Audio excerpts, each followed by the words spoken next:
চলে যাবে জীবন তোমার বন্ধ হবে আখি। শ্রদ্ধেয় সম্মানীয় সুযোগ্য নির্বাচিত আজকের সবার সভাপতি সাহেব, আমার সামনে বসে থাকা দিনদার ইমানদার মুমিনদার ভাই সকল, পর্দার আড়ালে শূন্যওয়ালি ওয়াবলা সরলা মা কিংবা বোন কিংবা বোনান্নেরা, সর্বগ্রেসে মহান আল্লাহ রাব্বুল আলামিনের কৃতজ্ঞতা জ্ঞাপন করি যে মহান আল্লাহ রাব্বুল আলামিন আজকে আমাদেরকে এই জালসার অনুষ্ঠানে আসার কিংবা শোনার তৌফিক দান করেছেন। সকলে পড়েন আল্লাহুম্মা আমিন। আমি আমার বক্তব্য বেশি লম্বা না করে সংক্ষিপ্তে হাদিস কিংবা কোরআন থেকে আপনাদের সম্মুখে বলার চেষ্টা করব। ওয়ামা তৌফিক ইল্লা বিল্লাহ। বাবজান, আমি আল কোরআন হতে এক জায়গা থেকে একটি আয়াতের টুকরো পাঠ করেছি, কিংবা নবী করিম সাল্লাল্লাহু আলাইহি ওয়াসাল্লামের হাদিস থেকে এক জায়গা থেকে একটি হাদিসের টুকরো পাঠ করেছি। সেটিকে সামনে রেখে আমার বক্তব্যটি করব। ওয়ামা তৌফিক ইল্লা বিল্লাহ। আজকে আমি যে বিষয়ের উপরে আলোচনা করব সেটি হলো মৃত্যু।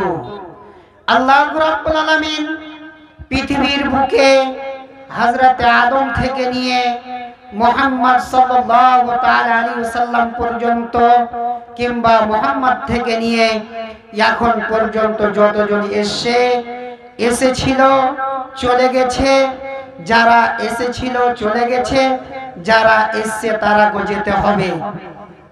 মত এমন একটি ভাইটাল জিনিস, মত কাউকে ছাড়বে না। সেই ধন সম্পদের মালিক হোক না কেন, গরিব হোক না কেন, আমির হোক না কেন, সমস্ত মানুষ জাতিকে মৃত্যুর স্বাদ, মৃত্যুর বেদনা, মৃত্যুর শাস্তি নিতে হবে। বাপজান, আমি সেই মৃত্যুকে সম্পর্কে রেখে, সামনে রেখে আমি কোরআন কিংবা হাদিস থেকে কয়েকটি কথা তুলে ধরব।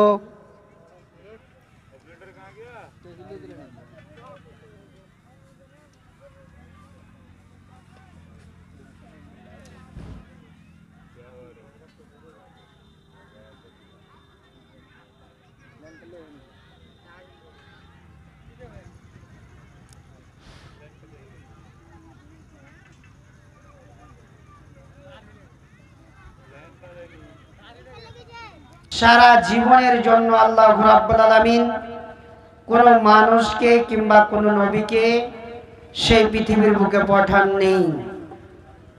তাই আল্লাহ রাব্বুল আলামিন কোরআন কারীমের ভিতরে বলছেন, আল্লাযী খালাকাল মাউতা ওয়াল হায়াতা লিয়াবলুয়াকুম আইয়ুকুম আহসানু আমালা।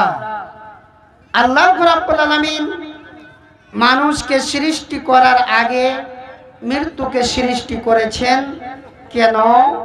আল্লাহ রাব্বুল আলামিন বলছেন, বিসমিল্লাহির রহমানির রহিম। আল্লাহ রাব্বুল আলামিন কোরআন কারীমের ভিতরে বলছে, সূরা মুলকের ভিতরে আল্লাহ রাব্বুল আলামিন বলছেন, আল্লাযী খালাকাল মাউতা ওয়াল হায়াতা লিয়াবলুয়াকুম আইয়ুকুম আহসানু আমালা। আল্লাহ রাব্বুল আলামিন বলেন, হেরে সারা বিশ্বের মানুষ তোমরা শোনো, সারা কুল কায়নাতের মানুষ তোমরা শোনো। আল্লাহ রাব্বুল আলামিন মানুষ জাতিকে সৃষ্টি করার আগে মৃত্যুকে সৃষ্টি করেছে। কেন?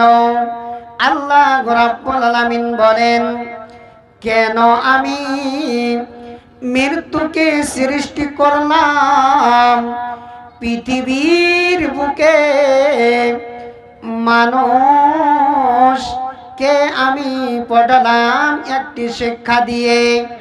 শিক্ষাটি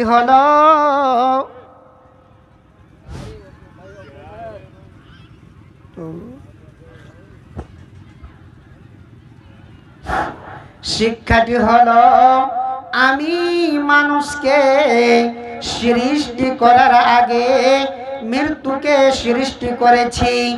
আল্লাযী খালাকাল মাউতা ওয়াল হায়াতা, তারপরে আমি তার হায়াতকে পৃথিবীর বুকে সৃষ্টি করলাম। কেন? আল্লাহ রাব্বুল আমিন বলছেন আল্লাযী খালাকাল মাউতা ওয়াল হায়াতা লিয়াবলুয়াকুম আইয়ুকুম আহসানু আমালা। পৃথিবীর বুকে এসে মানুষ কতটুকু ভালো আমল করে আর আল্লাহকে সন্তুষ্ট করে আর আল্লাহকে নৈকট্য লাভ করে, পৃথিবীর বুক থেকে কোন কোন মানুষ যাবে? বাপজান, আল্লাহর রাব্বুল আলামিন তাই আগে মৃত্যুকে সৃষ্টি করেছে, তারপরে হায়াত জিন্দেগিকে। কেন? তার ভালো খারাপ সমস্ত জিনিসকে আল্লাহ রাব্বুল আলামিন জানার জন্য। বাপজান আমার, আল্লাহ রাব্বুল আলামিন কোরআন কারীমের ভিতরে বলছে, যদি কোনো মানুষ পৃথিবীর বুকে সারা জীবনের মতন, সারা জিন্দেগির মতন যদি পৃথিবীর বুকে কেউ বেঁচে থাকতো, তাহলে নবী মুহাম্মদুর রাসূলুল্লাহ সাল্লাল্লাহু আলাইহি ওয়াসাল্লাম পৃথিবীর বুক থেকে যেত না। এখন পর্যন্ত নবীজি সেই মক্কার মাটিতে, মদিনার মাটিতে জীবিত থাকতো। আল্লাহ বলছেন না, যতজন পৃথিবীর বুকে এসে সমস্ত মানুষকে পৃথিবীর বুক থেকে যেতে হবে। সেই ফিরাউনের মতন কাফির হোক না কেন, আবু লাহাবের মতন হোক না কেন, আবু জাহেলের মতন হোক না কেন, সেই কারণের মতন হোক না কেন, আল্লাহর ওয়ালি হোক না কেন, আল্লাহর বন্ধু হোক না কেন, আল্লাহর রাসূল হোক না কেন, আদম থেকে নিয়ে মুহাম্মদ সাল্লাল্লাহু তাআলা আলাইহি ওয়াসাল্লাম পর্যন্ত যতজন নবী পৃথিবীর বুকে এসেছিল, সমস্ত নবী, সমস্ত রাসূল, সমস্ত আম্বিয়া সেই দুনিয়াকে ত্যাগ করে ইহকাল ছেড়ে পরকাল চলে গিয়েছে। তাতি থেকে বোঝা গেল আমরা পৃথিবীর বুকে কেউ সারা জীবনের মতন আসেনি, কেউ সারা জীবনের মতন থাকবো না।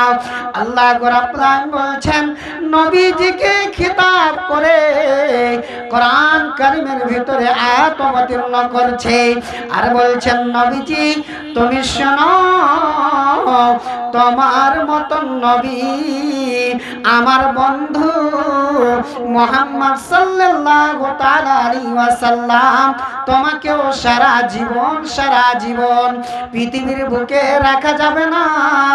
আল্লাহ বলছেন, আল্লাহ রাব্বুল আমিন বলছেন, কুল্লু নাফসিন যায়িকাতুল মাউত, প্রত্যেক প্রাণী, প্রত্যেক যার ভিতরে জান আছে, যার ভিতরে আত্মা আছে, সমস্ত মানুষকে সেই দুনিয়া, সেই যুগ, সেই দিন ছেড়ে, সেই দুনিয়া ছেড়ে চলে যেতে হবে। বাপজান, মানুষ যখন সময় চলে আসবে, আল্লাহ রাব্বুল আমিন নির্ধারিত সময় রেখেছে, সময় চলে আসবে, কোন মানুষকে আল্লাহ রাব্বুল আমিন 1 মিনিট 1 সেকেন্ড সময় দেবে না।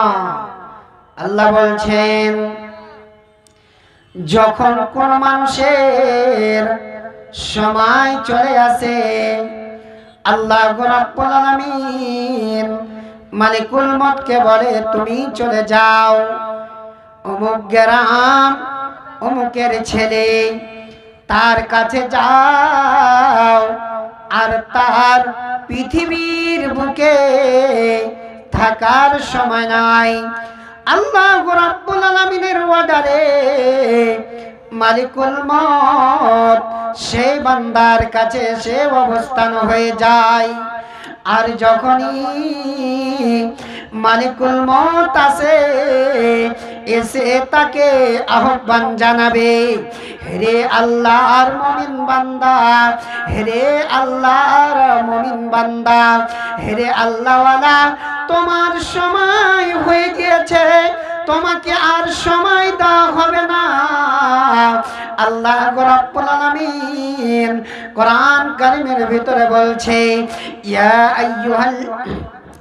আইয়ুহান নাফসুল মুতমাইন্না ইরজিই ইলা রাব্বিকি রাদিয়াতাম মারদিয়া ফাদখুলি ফি ইবাদি ওয়াদখুলি জান্নাতি। তাকে সুসংবাদ জানিয়ে দেওয়া হবে আর বলবে, হে মুমিন আত্মা, হে পাক পবিত্র আত্মা, ইরজিই, তুমি ফিরে এসো, ইলা রাব্বিকি রাদিয়াতাম মারদিয়া, তুমি তোমার রবের দিকে ফিরে এসো। তোমার রব তোমার প্রতি রাজি, তুমি তোমার রবের প্রতি রাজি। এই মতন করে তার আত্মাটিকে বের করা হবে, তার আত্মাটিকে আকাশের দিকে নিয়ে যাওয়া হবে। তার আত্মা থেকে এমন সুগন্ধ, তার আত্মা থেকে এমন ভালো খুশবু বের হবে।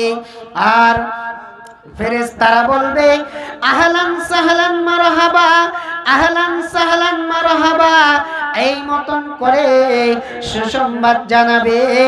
আর তার আত্মাটিকে উপর দিকে নিয়ে যাওয়া হবে। বাপজান, আল্লাহ রাব্বুল আলামিন মুমিন বান্দার সাথে, যারা মুমিন হবে তার সাথে ভালো আচরণ করবে, তার সাথে ভালো ব্যবহার করবে, আর তার আত্মাটিকে সুন্দরভাবে আকাশের দিকে নিয়ে যাওয়া হবে। আর তার আত্মাটিকে সহি সালামত রেখে দেওয়া হবে, তার সাথে কোনো ব্যবহার খারাপ হবে না। বাপজান, নবীজি বলেন, যখন তার আত্মা বের করে নিয়ে যাওয়া হবে, তার সাথে ভালো ব্যবহার হবে, তার আত্মীয় স্বজন তার নির্ধারিত সময় করবে, আর নির্ধারিত সময় মোতাবেক তাকে গোসল দিয়ে নতুন দুলার মতন করে সাজিয়ে বাড়ি থেকে কাফন দাফনের ব্যবস্থা করে সুন্দর করে নয়া লয়া দুলহার মতন করে সাজিয়ে তেল কাজল লাগিয়ে তার লাশটিকে সেই মরণ খাটলিতে রেখে দেওয়া হবে।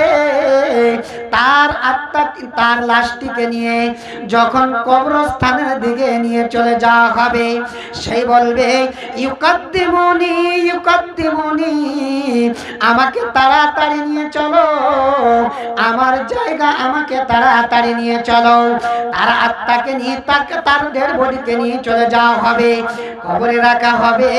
কবরে রাখার পরে যখন তার আত্মীয় স্বজন, তার সমস্ত আত্মীয় স্বজন বাড়ির দিকে রওনা হবে, সেই সময় দুইটি ফেরেশতা তার কবরে আসবে, তাকে উঠিয়ে বসিয়ে দেওয়া হবে, তিনটি প্রশ্ন করা হবে। তিনটি প্রশ্নের জবাব দিয়ে দেবে। সঙ্গে সঙ্গে আসমান থেকে আওয়াজ আসবে, ফাফরাসুহু ফাফরাসুহু ওয়ালবাসুহু মিনাল জান্নাতি ওয়াফতাহু লাহু বাবান ইলাল জান্নাতি। এই মতন করে করে আল্লাহ রাব্বুল আলামিনের পক্ষ থেকে আওয়াজ আসবে আর বলবে, আমার বান্দা সত্য বলেছে, তার জন্য জান্নাতের পোশাক পরিধান করে দাও, জান্নাতের খিড়কি খুলে দাও, জান্নাতের পোশাক, জান্নাতের এই জান্নাতের বিছানা বিছিয়ে দাও। তার জন্য জান্নাতের তরফ থেকে তিনখানা জিনিস আসবে। এক নম্বরে হবে লেবাস, দ্বিতীয় নম্বরে হবে জান্নাতের খিড়কি, তৃতীয় নম্বরে হবে জান্নাতের কাপড় ধরি তাকে পরিধান করা হবে।